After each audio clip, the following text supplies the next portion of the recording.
the SIETAR USA webinar, in which we'll explore together living our values. This webinar is the first of the 2019 series, and we will soon post the list of the rest of the webinars for the rest of the year. I'd like to thank everyone who's joined us for the gift of your time and your attention. I would like to also say a few words about Kurt. He's our presenter today, and he serves as the chair of the SIETAR USA Ethics Committee. I actually have known Kurt for a very long time, and I continue to be impressed with his incisive ability to cut to the chase. He's a respected colleague, and I look very much forward to this webinar. I think he plans to tell you something of himself, his background and his recent work. So I'm going to say one final word about our Living Code of Ethical Behavior before I turn it over to Kurt. The Living Code of Ethical Behavior was something that we brought with us and talked about briefly at the Saturday seminar in St. Paul that happened around Thanksgiving. I was so proud when our keynote speaker, Bill Doherty, who is represented Better Angels, one of the founders of Better Angels. The keynote speaker looked at the code and he said he'd looked at many codes and this was one of the best he'd seen. So you can be proud that you're part of an organization that has such a fine ethical code. I would like to now turn it over to Kurt. Thank you, Kurt. Hi, welcome everybody. Thank you for that introduction. Just wanted to ask you, you were part of the committee that wrote that code, right? I was not. Oh, I was on a couple of task forces to develop the code, and I worked closely with Andy Reynolds and a couple of the other presidents along the way. But by the time we finally found Maria Thacker to work on the ethical code, and she put together a group. I advised the group, but I was not one of the major people who worked on the writing of the code. Mike Tucker did a lot of that, so we need to give Mike and Maria credit for, for the work that they did. Yeah. And I understood it was launched in 2013, and but that was after a number of years of work on it, so review and negotiations and those kinds of things. So a lot of work has been put into it, and I'd like to concur with the gentleman that you mentioned a little bit ago. That's, I worked in the ethics office at the World Bank for 13 years, and I actually drafted code of conduct and did a lot of training and outreach. And it is one of the better ones I've seen. And you and I have had some discussions, Sandy, about real situations we might be facing and how we can use it as a really, really useful tool. So yeah, I find it really good. And I really encourage people. If you haven't downloaded it yet, there was a link on the first page, but it's on the SIETAR site under ethics, and it's really a great document. A little bit more about myself. As I said, I worked at the World Bank. I was there for 29 years, and I retired last May. I did training and outreach. My background's in instructional design. I started a company called Working with Respect, where I do training. I have a contract with the federal government now to roll out a sexual harassment training program worldwide in 47 country offices. At the World Bank, I investigated staff misconduct. I advised staff, and I delivered code of conduct training in 44 countries, which is just really a wonderful life experience, because I met so many great people, and talking about ethics and how people see the world differently was just so enlightening for me. And I think it actually made me a better person. So I'm just going to jump right in and actually tell you a story from one of my training sessions I was doing. I think this was in Cape Town about 14 years ago, and it was one of my first ethics classes that I taught. And so I was giving this workshop to a number of accounting people. It was a whole day workshop, and afterwards we all went to dinner to celebrate and get to know each other. And in a lot of countries, it's really polite, and it's actually a great conversation opener, as you probably know, to talk about your family or ask somebody about their family. So, the colleague I was sitting next to asked me about my family, and being an American, we just tell everything about our lives, even if you don't want to hear it. And I said I was going through a divorce. And he put his fork down and he said, "How can somebody who's getting divorced teach us about ethics?" And I was just kind of stunned. At that time, I wasn't a member of SIETAR, and I hadn't worked that much in intercultural training and communication. But now I see, after having read the code and looking at it and studying it, I really wish I had had the code at that time, because one of the guiding principles of the code is I will seek to possess adequate self-knowledge about my own values, experiences, culture, and social context for how they influence my actions, interpretations, and choices about intercultural strategies and content. Well, looking at that, I mean, if you cut off after choices, this is a great way just to live your life in general. And so I just want to say that this code, I just can't express what a rich document it is. Before we dip into the code, I would just like to ask you out there a question to you. What does ethics mean? If anybody wants to just type in their chat, and Karen will, our assistant Carol will say the question for me. What is ethics?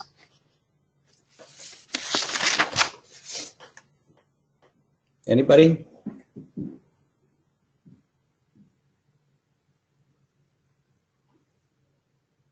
Hello? That would be the crickets that you hear. No. Crickets. Okay, Katie says doing no harm. Rose, living responsibly for self and others. Mm-hmm. Marianne, living and practicing integrity.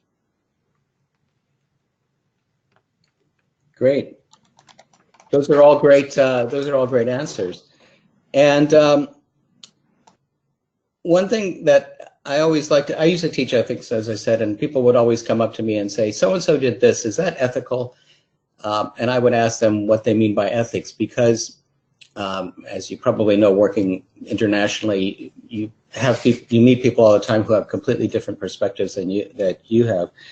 And ethics, isn't just about following the rules. It's trying to figure out what the right thing to do is in a given situation when there may not be any rules, or where there are conflicting values. There's a quote by a famous conservationist called Aldo Leopold that I really like, which says, "Ethical behavior is doing the right thing when no one else is watching, even when doing the wrong thing is legal." And why I like that, it's particularly relevant these days because the world is changing so fast. Information is disseminated, instantaneously on the internet. Rules are changing, norms are changing, and laws and practices and just people's, conventional way of looking at things are being challenged at every point. And, some things might be legal now, but they may not be legal in the future based on, what we learn about about how we evolve as a species. So I think that this is a really good quote to think about. And as I said, ethics is not about doing the right thing if there's a clear rule about something. But that's just, the decision is don't break the rule. But sometimes there may be mitigating circumstances which, can help guide us even in those situations where there's a clear rule. And there are maybe also ways of mitigating damage up front. And we'll talk about some of these in the case studies that I have put together. One other thing that's in the Code of Conduct that I like is, and this is a copy of the code which you can download, is it has a goal, and one of the major goals is to offer principles to guide a system for inquiry with SIETAR USA members when violations are in question for the purpose of professional development. So it is really intended to be used as a living code of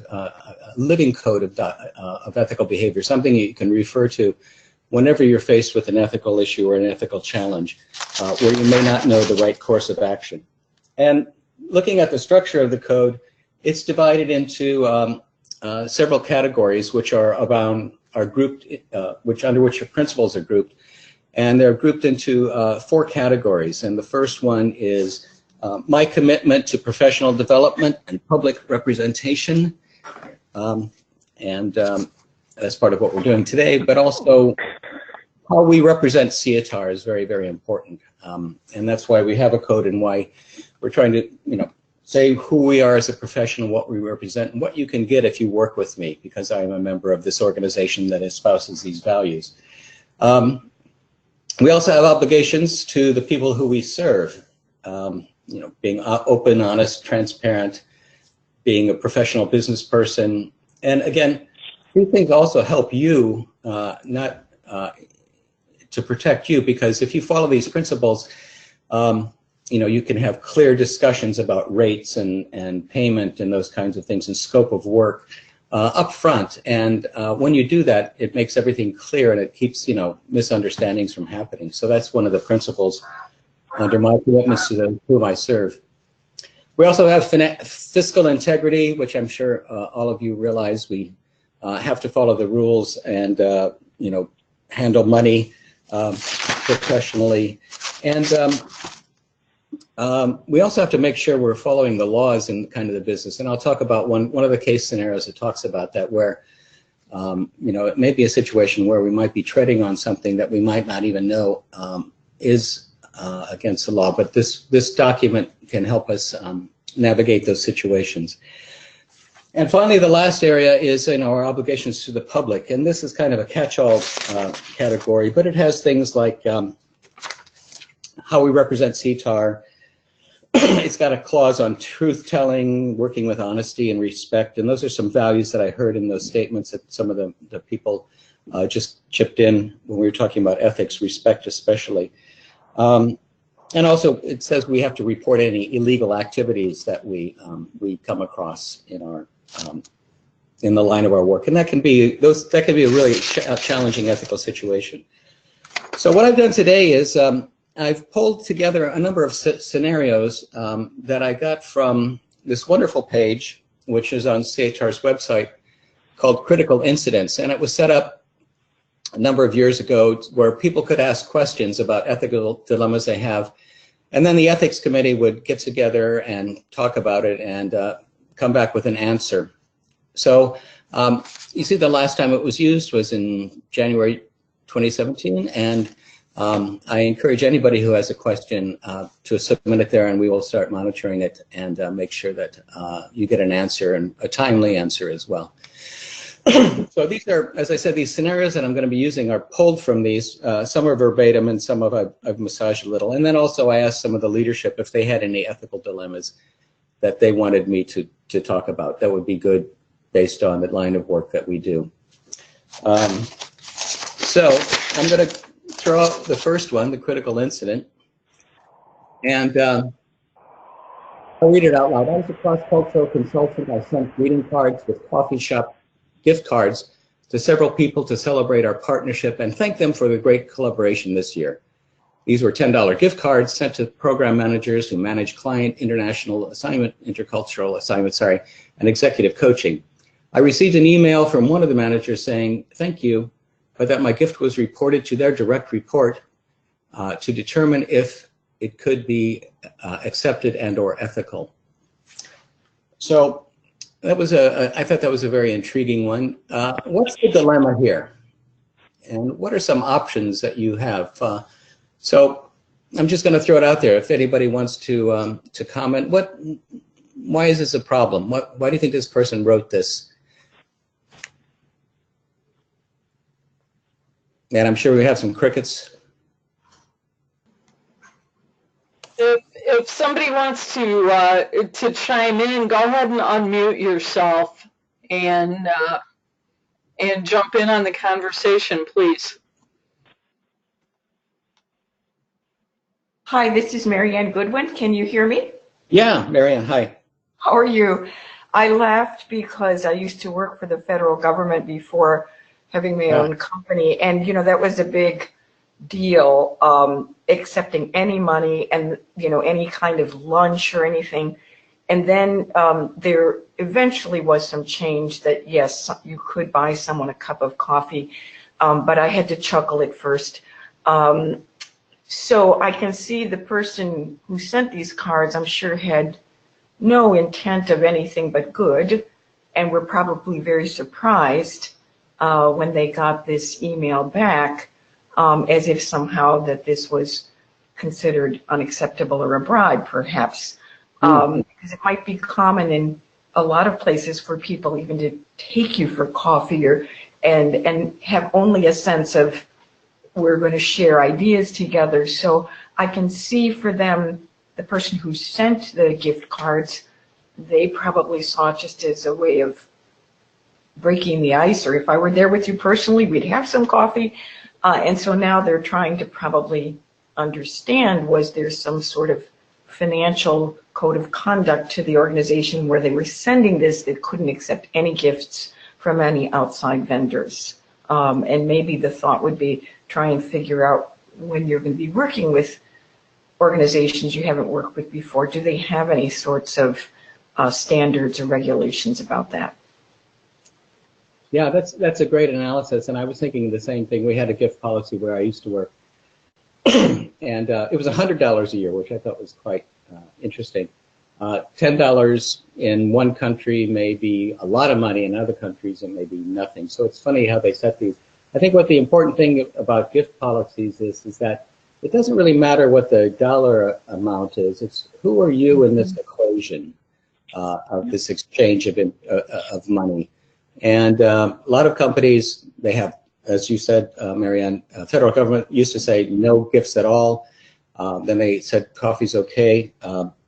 And where I worked, there was a $100 limit, as I said, but that was after it was determined that there was no conflict of interest. So if you are a person who's deciding about whether to hire a person, which this person might have been, or had any financial duties, they might have had an obligation to report that. So it didn't mean they thought you were unethical, but I like Marianne's suggestion. One great way to look at it is before you start work with somebody who may be in that position, find out if they have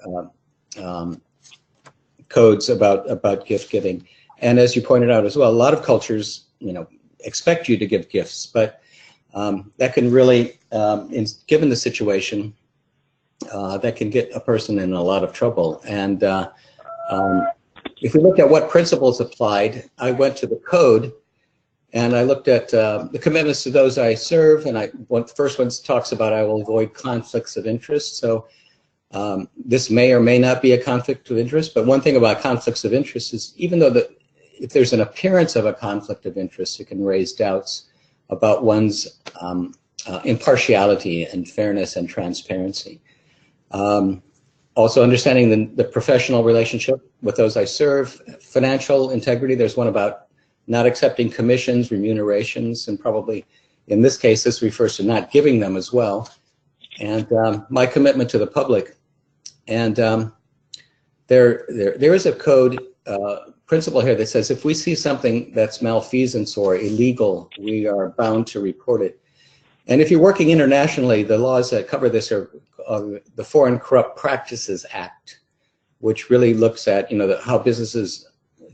how companies do business, and U.S. companies do businesses overseas and vice versa, and they really pay attention to bribes and kickbacks and price fixing and collusion and those kinds of things. So there are federal laws that do govern this. So one of our obligations is to follow the laws. So I think that one's pretty good. But it does show you how just misunderstandings might arise just because of how, the cultural component that might be there. Anybody else have anything they want to say? Anybody been in a situation like this?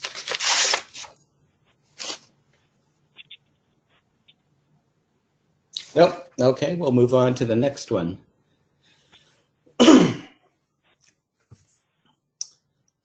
Last year I discovered that a woman I had helped out when she was looking to enter the field many years ago had used many of my slides and case studies I had written without permission for a consulting firm we both work for. Is there an ethical dilemma here? What are the values at stake? How would you resolve it? What are the principles that are here? And are there any lessons here to be learned? Does anybody want to take a crack at this one? Hi, this is Rose. Can you hear me? Yeah, Rose. Well, I mean, it's a clear case of plagiarism. Mm-hmm. And I mean, I've actually had this happen to me Oh. at work. And how I resolved it is I went to the person who used some of my slides, actually from my master's thesis, and had a conversation and explained, you know, what plagiarism is and why you couldn't use this in your work. And the appearance, you know, they were shocked. They didn't realize that they couldn't use the material. They thought it was public domain, you know, this, that, and the other. And I said, you're welcome to use it. You just have to credit me when you use it. Mm-hmm. You have to put the citation of any of your information, not just the slides that you've taken from me, but any of your work product that is taken from another source. You have to cite that source. Mm. As such, it hasn't happened again that I'm aware of, but it was not necessarily an easy conversation to have. Imagine. How did you feel when you first saw your slides there? My initial feeling was very hurt because this was somebody that I'd worked with closely, and I thought at least she should have asked me permission before she did it. Mm-hmm. So there was that initial, you did this kind of behind my back. So yeah. And that just kind of shows you, I mean, if we don't think about these things, we can easily cause damage and hurt our relationships. And it sounds like you found a good way to resolve it, and the person, you approached the person directly and you expressed, you know, how it made you feel probably, and then also, you know, what they didn't know about intellectual property rights, which is hard to believe nowadays. And then the lessons learned are, you know, watch your content, and then also don't use anybody else's content, no matter how good it is, unless you attribute them and ask for permission to attribute them. It's best to ask for permission too, because people put a lot of time into work in these and in these things, and they should be compensated some way. If they're not compensated monetarily, just having their name there, you know, people might track down who wrote that. I want to talk to that person, so it might be a good for advertising purposes. So it's just all around, I think it's good professional behavior to do that, to follow this guideline. And if we look at our code of conduct, it very explicitly says, I will clearly attribute authors and creators of all tools, concepts, designs, and material that I use in my written and spoken work, and will only use such resources with permission from the authors and creators. So actually, Sandy and I had a conversation about this with regards to this slideshow, and I said, who owns the property on this? And we came to the agreement looking at this that, well, SIETAR clearly owns the critical incidents because they came from members who posted those on the website. And probably not too many people would actually be using these critical incidents for anything else. But you know, if they ever did, they should get permission from SIETAR. What I contributed to was the instructional design and the notes and the contribution. So anything about those discussions, I would like to be attributed to. So, I mean, just having those discussions up front, you know, it's a productive discussion, and it just, you know, removes any doubt. So this is another way how the code can help you as you negotiate your business. Okay, the next one.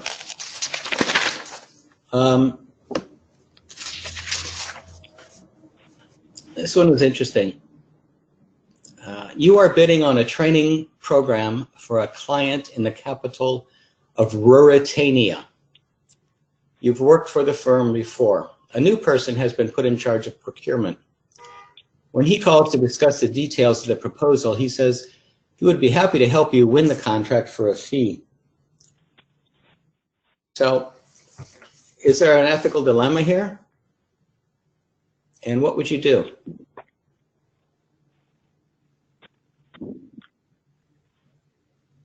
Anybody can unmute and feel free to speak.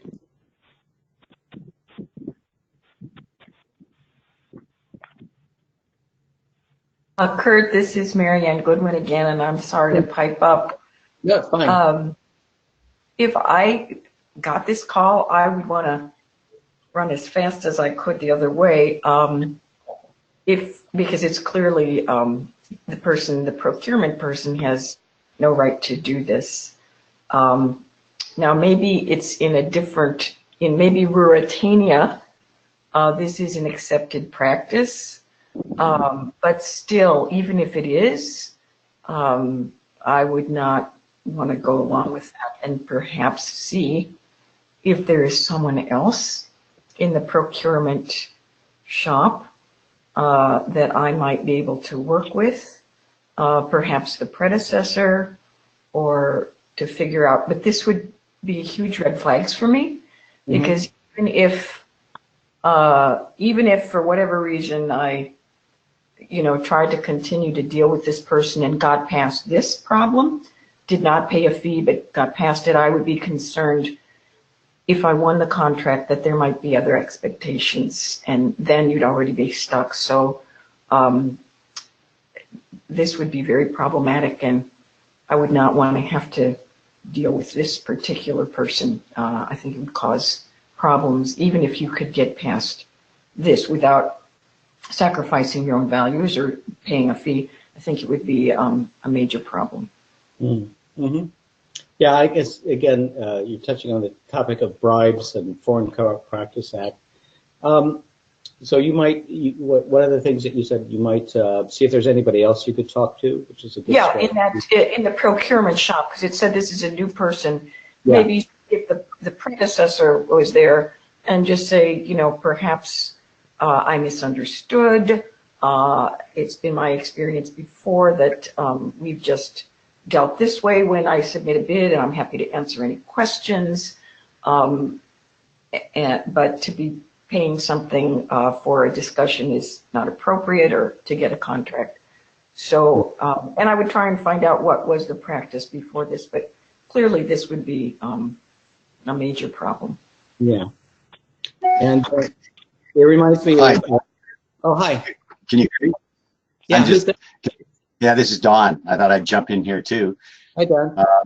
I was thinking that maybe this is an opportunity to share our living code of ethical behavior or conduct, even with this person, and explain that this is something that we're working by, and what the benefits might be to that organization for them to consider something similar.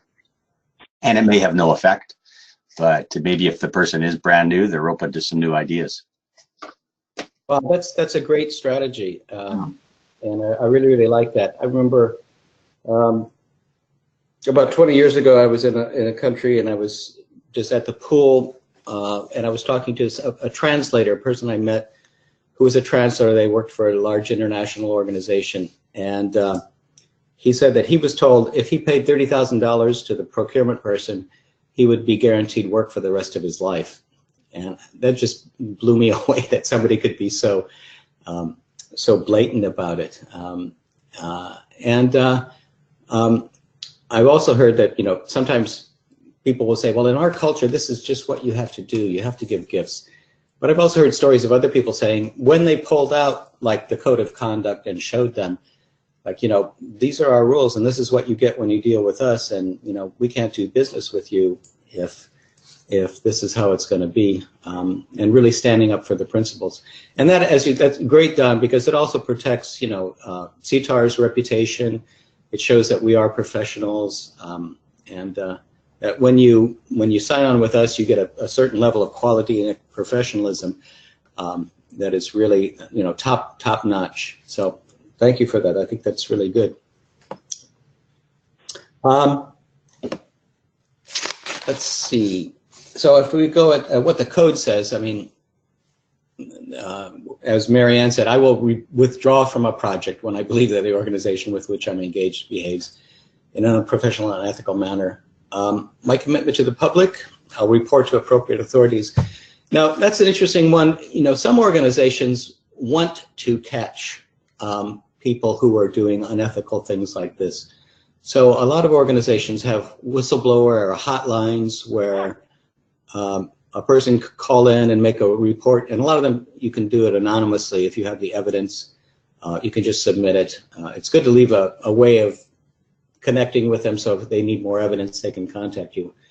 But a lot of organizations are, you know, have set this up, and this is in the wake of a lot of things like the Sarbanes-Oxley and the ethics scandals of Enron. It's pretty much standard practice to have hotlines like that now, you know, it goes either to the ethics office or to a department that investigates misconduct or those kinds of things. Okay, these are we're going through pretty quickly on these. The next one. I put a significant amount of time into a complicated training program.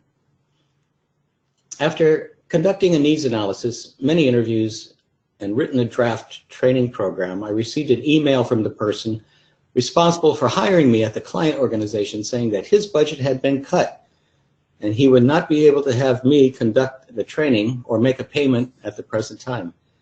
He nonetheless asked that I provide a draft copy of my training program.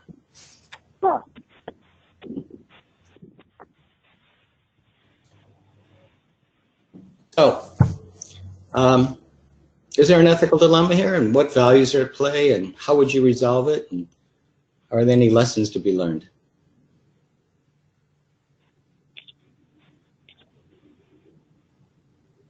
I heard somebody that wasn't muted laugh, so I know somebody's got something to say.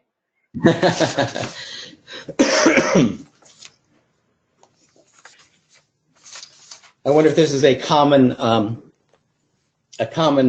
thing that happens in the consulting world. People are always trying to cut corners, or budgets are being cut and slashed, and we're kind of left out in the lurch. Anybody want to chime in? I would just say that it's possible that the budget isn't being cut and they're using it as a ploy to get more out of you. Mm-hmm.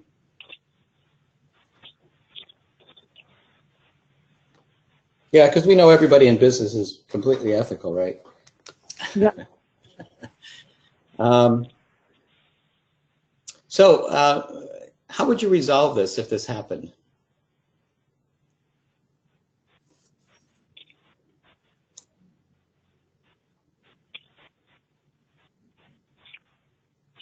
One good rule of thumb when you're trying to resolve something that's maybe a conflict like this is to try to resolve things at the lowest appropriate level by maybe having a direct conversation with the person and saying, you know, I'm sorry, that's not how I do business, or, you know, just say, I don't think, you know, that's fair, or just tell you how, you know, if you talk about the impact on you and your family and your livelihood, it seems like you ought to be able to say that. And if the person doesn't want to honor that, that also is something about, you know, do you want to do business with that company going further in the future?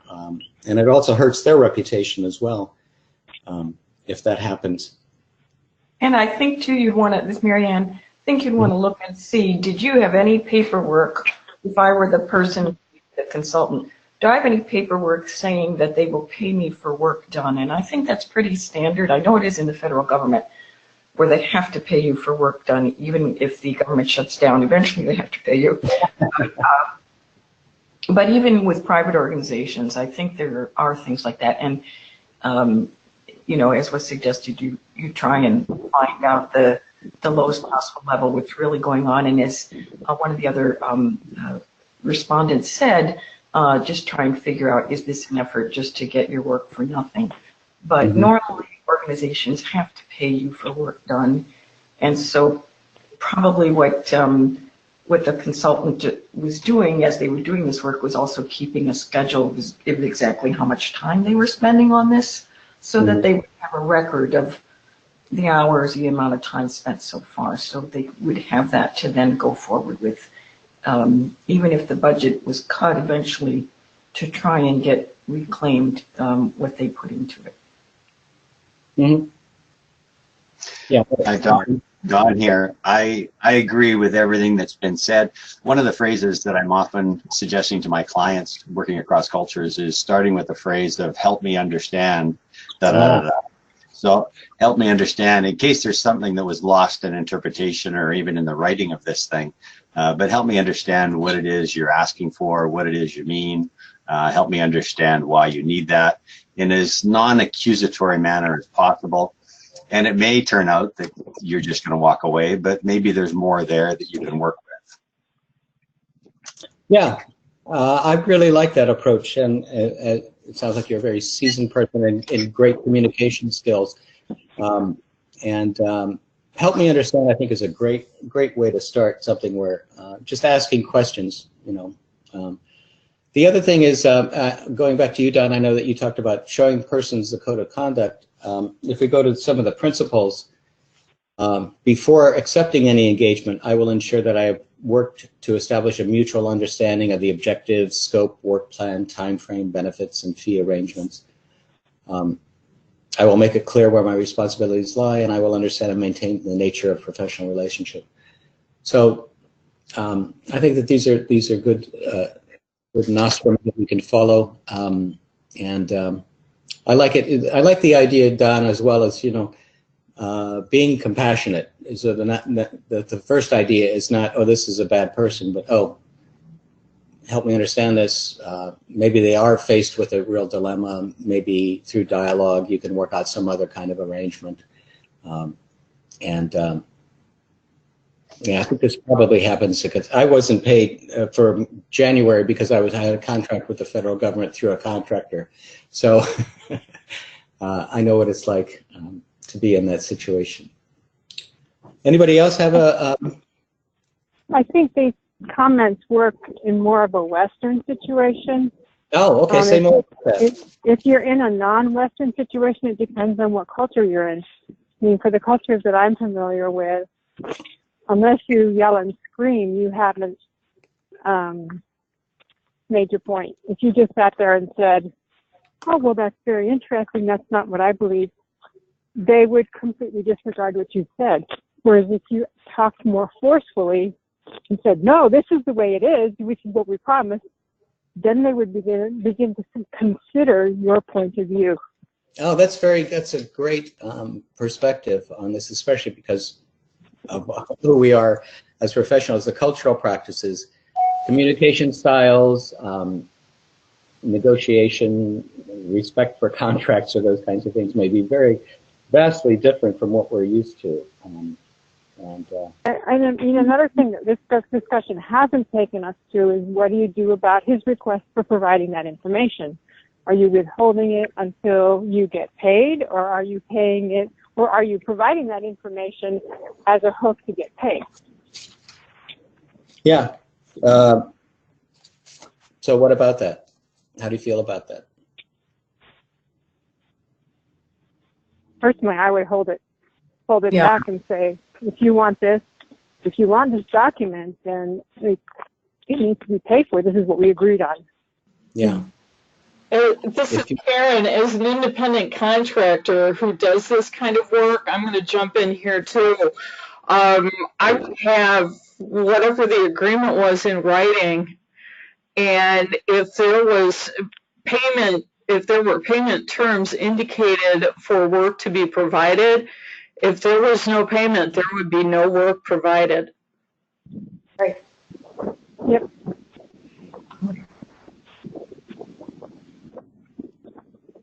And again, that's, I think we have that luxury here, but in some places we might have that luxury.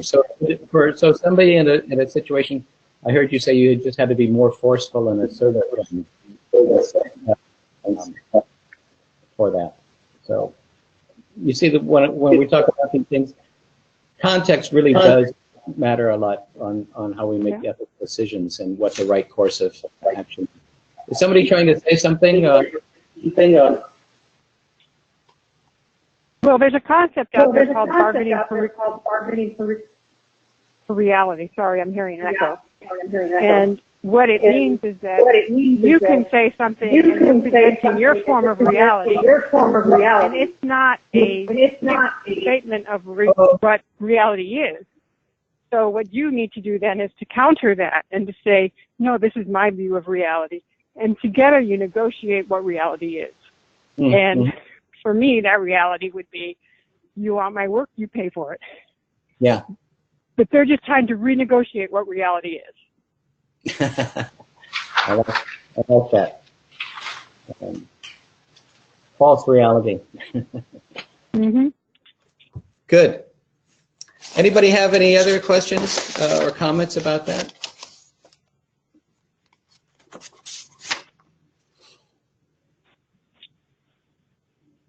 Okay, well, let's move on to the next one then. We're getting through these quite rapidly. As a diversity trainer, you have been approached by a corporate client to facilitate an anti-xenophobic intervention. You do not have experiential foundation, but rather a theoretical one. Should you accept?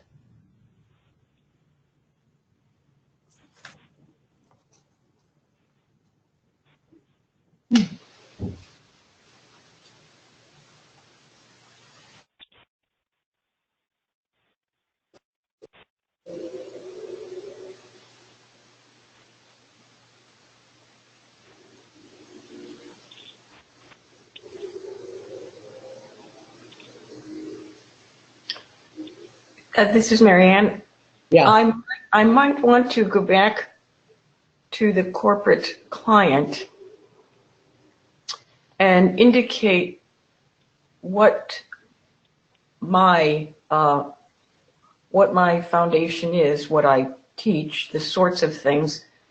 And I might say I've never facilitated, if you will, an anti-xenophobic intervention. I might ask what specifically are they looking for? What are they trying to solve? And I might tell them what I can do. And if that's of use to them, I'd be happy to do that. But if they're looking for someone that has really direct experience in this, perhaps they might want to seek someone else, or perhaps I could partner with someone. But I'd really want to find out more from the corporate client, really kind of what they're looking for, what they want to accomplish. Part of what I do may meet a need, but if not, then I would just let them know what I could do. And I've said this sometimes when people want something very specific, here are the kinds of things I can do. And then now if you're interested specifically in X, which I don't do, I let them know that. And then they can decide if they're interested in what I can do and bring in someone else to do specifically X. So it's really to try and figure out exactly what this client wants, and then to let them know what you can do that you think would be of value. But if specifically it has to be a certain thing that I've never done, then I would let them know that and just see what they want to do. Mm-hmm. Do they want to proceed, or do they want to find a person or an organization that has really this specific focus? Very good. Anybody else? I think that's so what I hear is being truthful, declaring what your experience is, what you can do, learning more. Maybe you could forward them to somebody else, but not take it on if you can't do it. And just being truthful about it. Anybody else?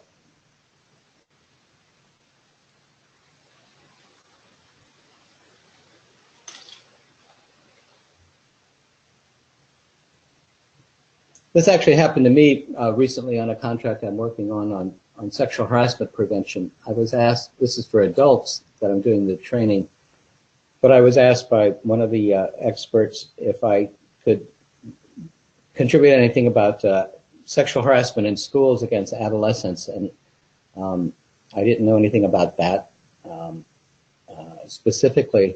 But also they wanted me to, they were doing a qualitative analysis, and they wanted me to look at some reports that dealt with this matter. And so I reviewed them, And I didn't know that much about it, but I said to them clearly, I don't have an expertise in this. And they said, well, just look at it also just from an ethical perspective. So I did, and actually I was able to contribute, some very specific things, that there were problems with these documents and how they were conducting this. I said, I'll do this, but it's knowing that it's not in my area of expertise. But beyond that, it was just more about certain principles that actually transcended that. But being upfront, I think is the clearest way to do it. And then, take a look at things if you can do it. If you can't, try to help them find a solution. And by the way, then I compiled a huge set of resources for them for childhood sexual harassment. So if we look at the code, yeah. So again, this goes back to those whom I serve and overlaps with a lot of the things that we've been talking about today.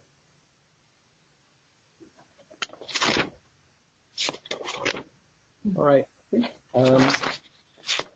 This is the last one that we have. Two subcontractors walk into a bar. Yeah. Two subcontractors, A and B, agree to offer the same rate to their contractor. Is there an ethical dilemma? Are there values at stake? What principles apply?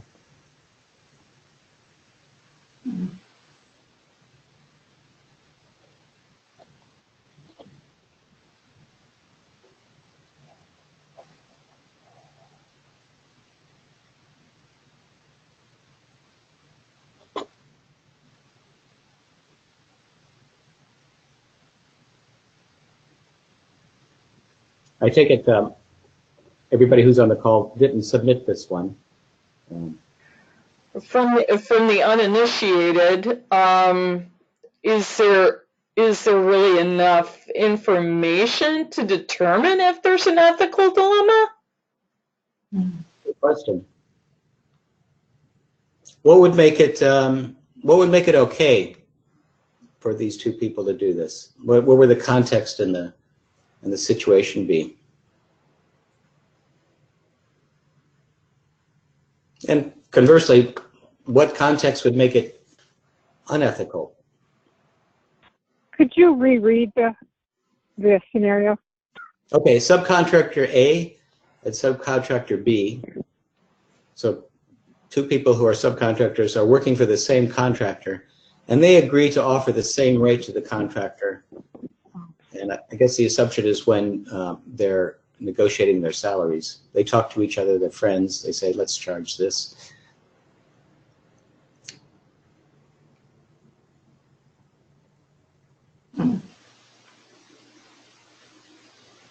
Does that help?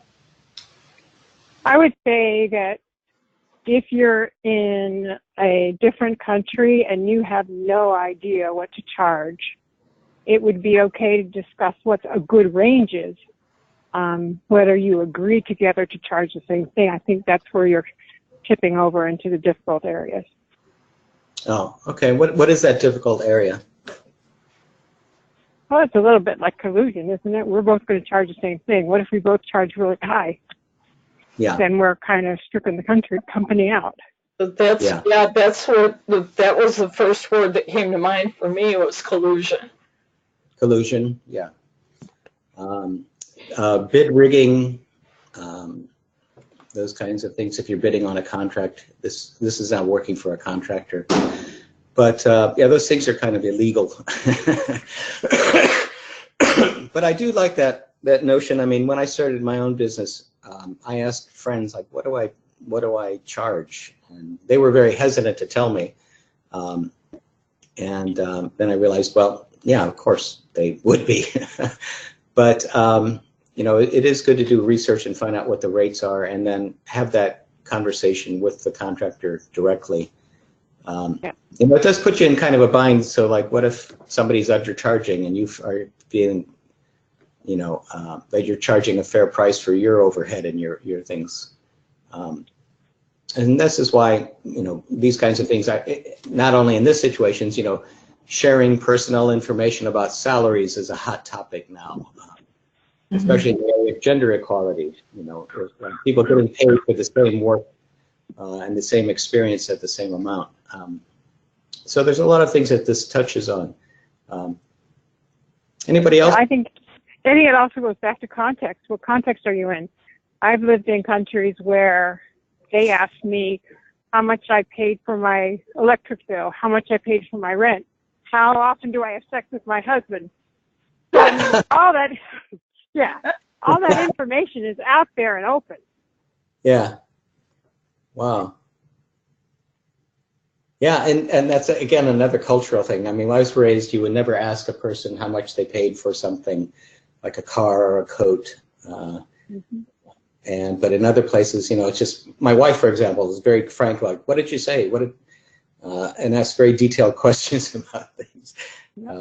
So it's funny, it's just personal background, communication, culture, they can all affect those types of conversations.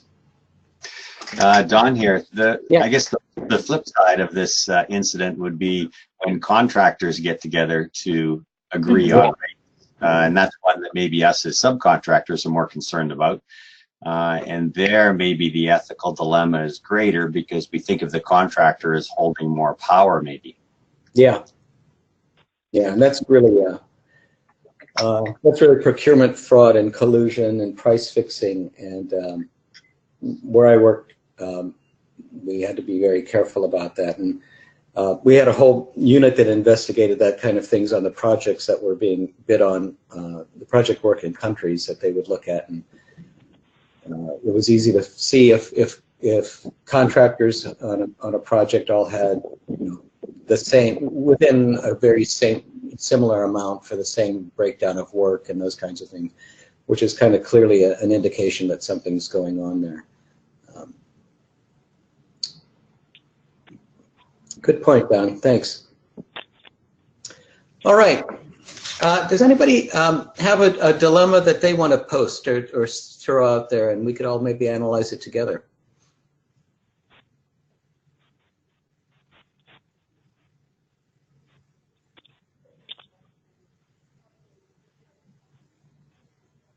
Well, I would say, just a suggestion, but let's go back to the one about the xenophobic teaching. Okay. What if you're overseas and you're in a context where if you don't do something, nothing happens? So is it better to do a job poorly or not do nothing? Good question. What possibly could happen that would be, what can you give me some example of what you mean, what the consequences would be if you didn't do it? Well, the behaviors would continue. I mean, nobody would know otherwise. I mean, you can get into some contexts where people just know so little. I guess I'm thinking more on a national level, not necessarily in an international business, but if you're overseas and you start working for a national organization, then you're going to run into things where they do sexual harassment just without thinking about it. They do all kinds of stuff without thinking about it. And if you don't have the xenophobic piece, do you still have a voice in that conversation to try and change it? Or do you hold back because you're not the expert? Yeah. Well, that's really getting into your core values there, which I think is great. If you can think about, well, what's the higher purpose that I'm trying to serve here? And is it an either, again, one thing that ethics is about not either or thinking, but how can you find maybe a middle ground sometime? I think being truthful always helps, and maybe they will say, well, we'll give you the time to get up to speed on this. Somebody have a comment there? Somebody's mic is on, sorry. This is Sandy. Can you hear me? Yeah. Okay. I like this one because it brings up a couple of other things for me. Very often being asked to do something that you haven't done before is a learning experience. And I'm reminded of when my husband, Ray Fowler, was asked by an attorney for one of the people, one of the family members, actually, one of the few family members in the Howard Hughes case. After Howard Hughes died intestate, people were coming out of the woodwork asking for money that they said he had promised them. And the attorney was an old friend of my husband's. He called him and said, could you do a psychological autopsy for us? See if we can find some answers to these things. And Ray said, immediately, of course, yes. And then he ran to the library to find out what a psychological autopsy was, because he'd never done one.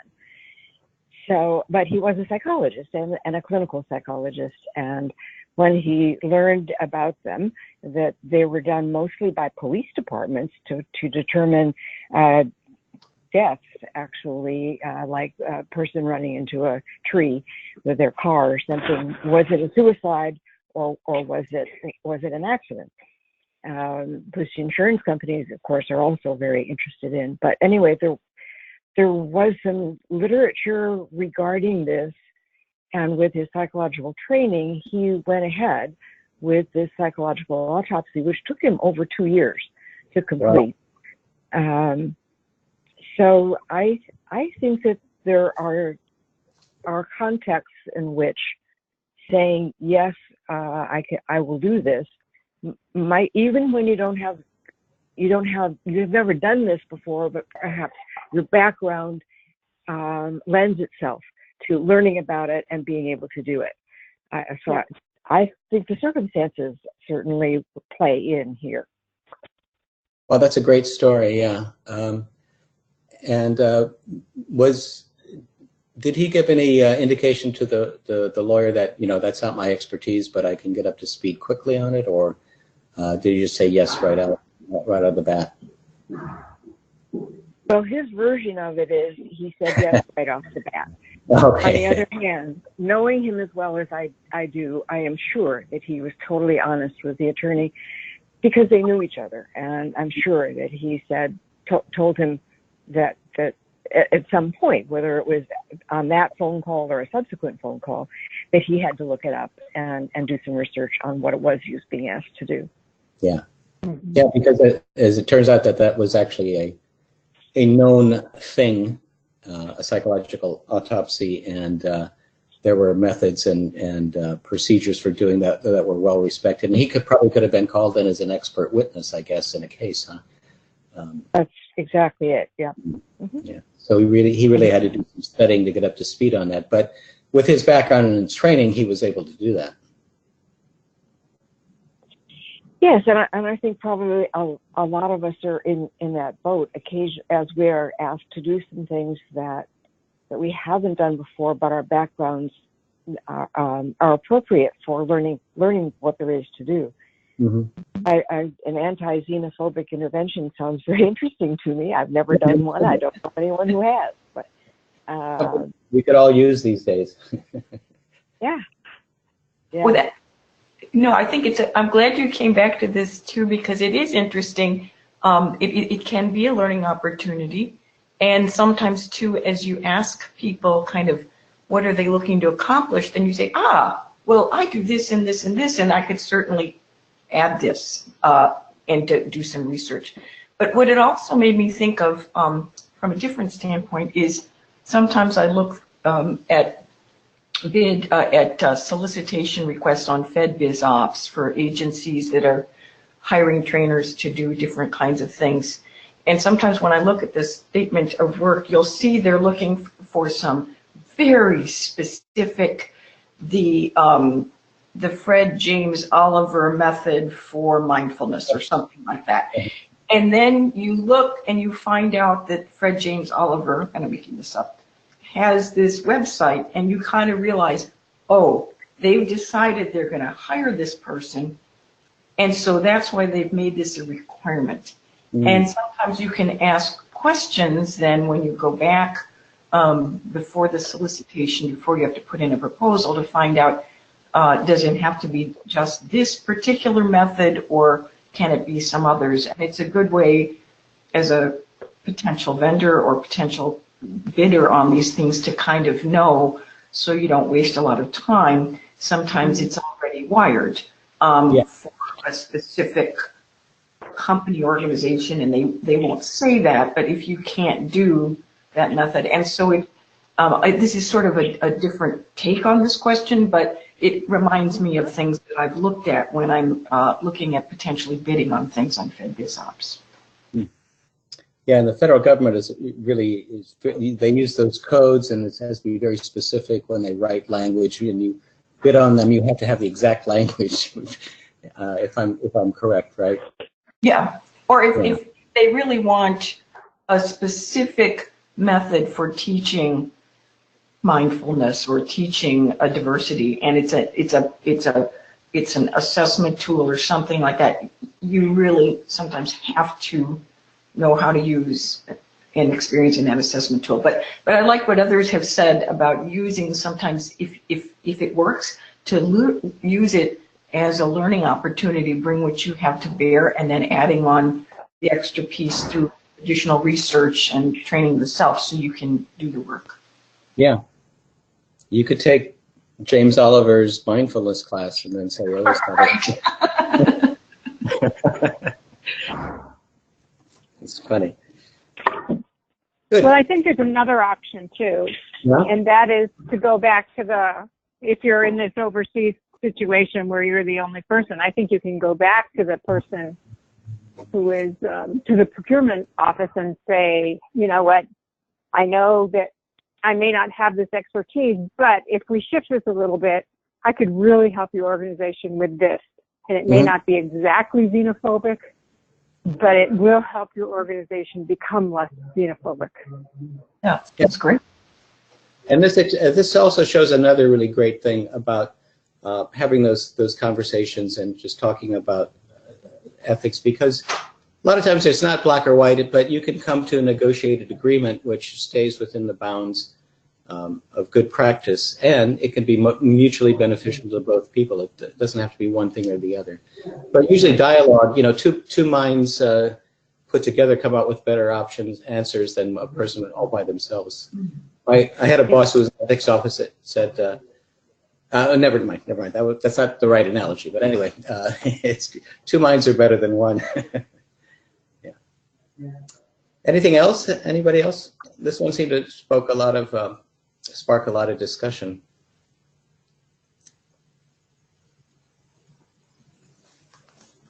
All right, we're a little bit ahead of schedule, but I can throw it out for general questions.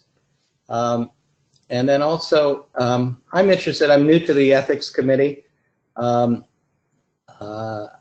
Sandy asked me to serve on it, and Julia Gaspar-Gates. And I'm also wondering if anybody has any suggestions for me or the committee, what kinds of things you would like us to provide you. Did you like this webinar? Would you like other webinars like it? And how can we serve you better in the area of ethics?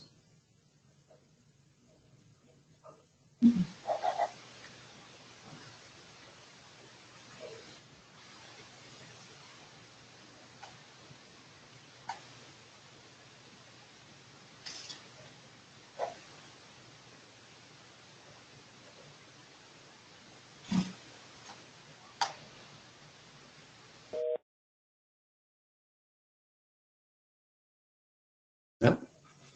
Well, maybe nobody has any suggestions. How about questions, specifics, things about anything we talked to today?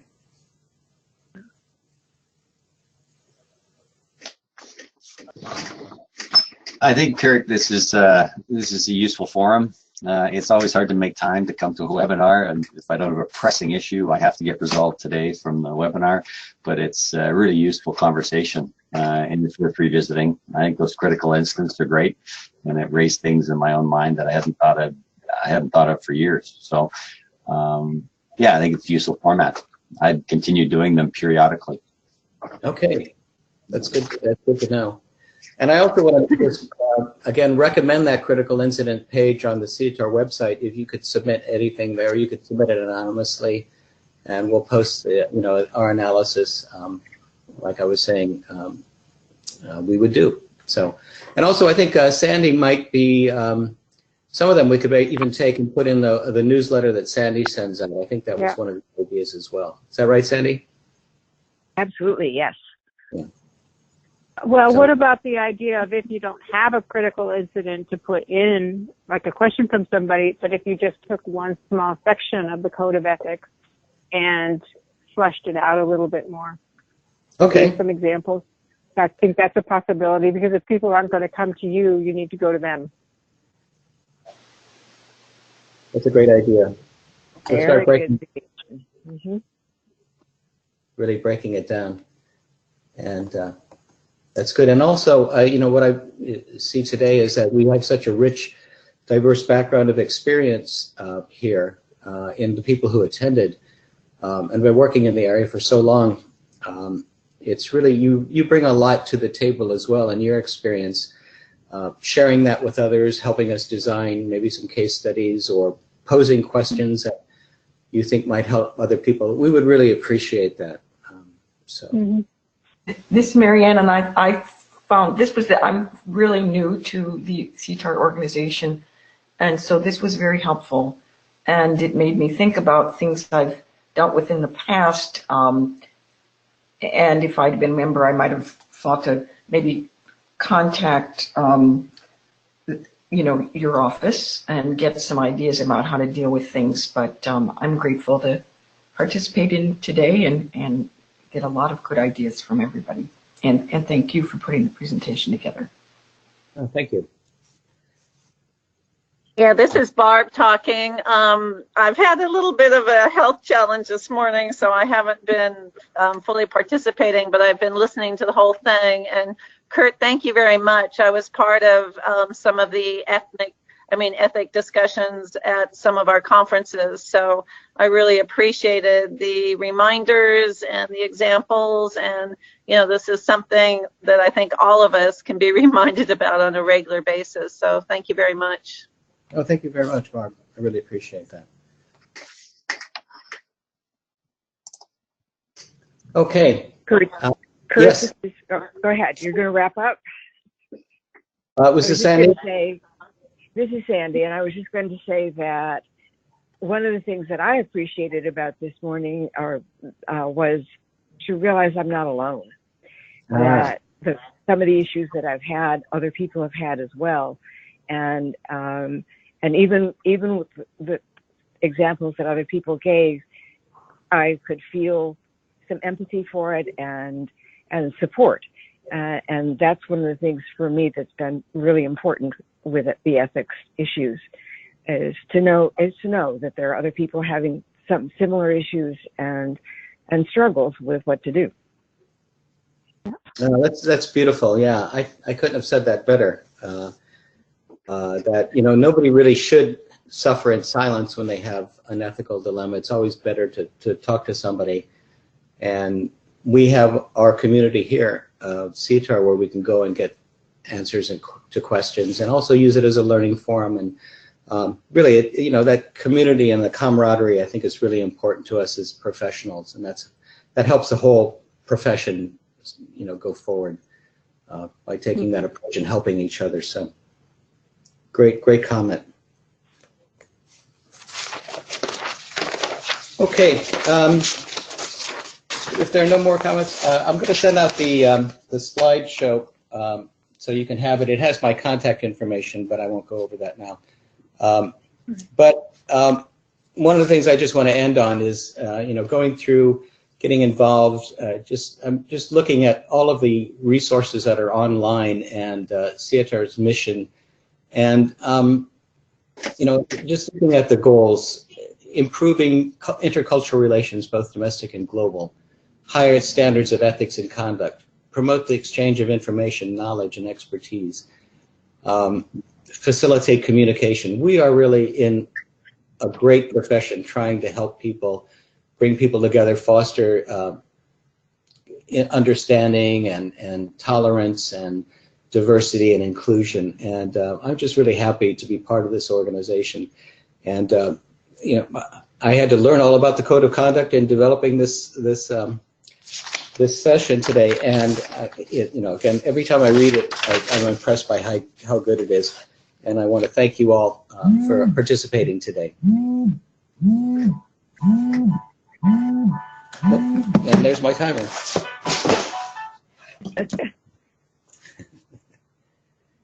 Okay, is that okay? We can sign off now? Okay, thank you, everyone. All right, yeah, thanks again. Thanks a lot. It was great.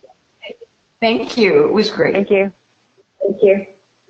Yeah, bye-bye. Bye.